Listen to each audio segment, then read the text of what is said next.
I have to test the audience, so I have to ask a couple of questions before we get started. Please stand up if you're a Hillary fan. Any Barack Obama fans out there? Does anybody in this audience believe that integrity is not an issue in Washington, D.C.? Oh, good, we're on the same sheet of music.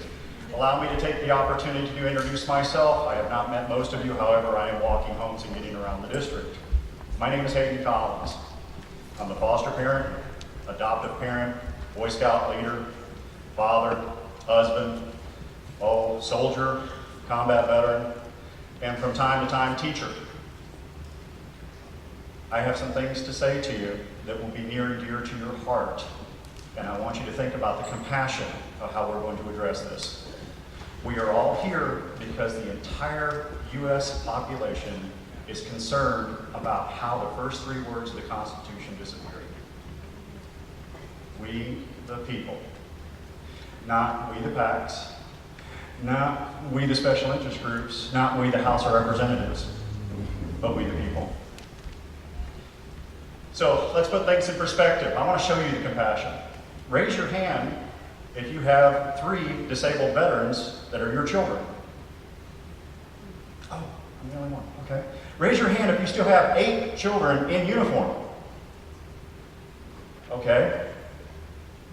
Anybody taking numbers? You're all counting. We did 153 cases through our home: methamphetamines, cocaine, heroin, sex abuse, and rape. We worked with each one of these individuals, making sure they could get back to their relatives, their next of kin, if you will. And we did a lot of adoptions, and we got adopted by a lot of kids. You will find no greater advocate for Veterans Affairs than someone who has children who's disabled because of their service in combat. You will find no greater advocate for education than someone who had 12 kids in the public school system at one time, and because of our foster home, I had to go get a teaching certificate through AGGM to teach kids at home because they were in protective care. This dedication from my family, from Sandra and I, has been for over 20 years. That's integrity. The dedication of work that we did was based on the experience we had from our families. My father, World War II, Guadalcanal. Anybody remember Pearl Harbor, Arizona? Yeah, Austin Collins. Right. Anybody remember the Flying Tigers before World War II? William Collins. We fight. And we fight, all of us. We carry a torch. You want things to go better? You want integrity?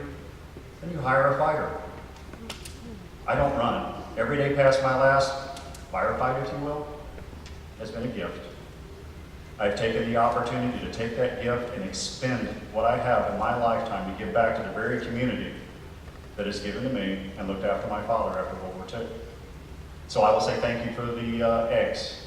Thank you for the bread. Thank you for the milk. Because without you taking care of my dad through the veterans benefits and giving us food stamps, I wouldn't have got my high school education.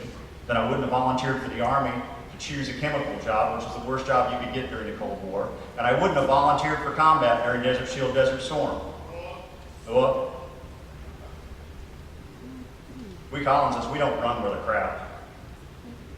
You want a fighter, you hire a fighter. I'll fight for you, and I'll do what we want to have done, not what they want to have done. And maybe we can restore the first 3 words of the Constitution. Because the key thing that we see right now with everybody trying to reinforce it, if you had the courage to follow the Constitution in the first place, you wouldn't have to reinforce it. My name is Hayden Collins, and I'm afraid I'm going to have to leave you. I am tied up in engagements. I do thank you for the opportunity and the few moments you gave me here. Please visit the website, go look at my children, and visit the radio show we've had on the air for 5 years, talking to the children 17 to 25 through the University Network, Roku Network, and iHeartRadio and WGST about Democrats, Republicans, Libertarians, and you know what? They're all on the show and they don't kill each other. The polarization is stopped. It can be done, just like Ronald Reagan said. Thank you.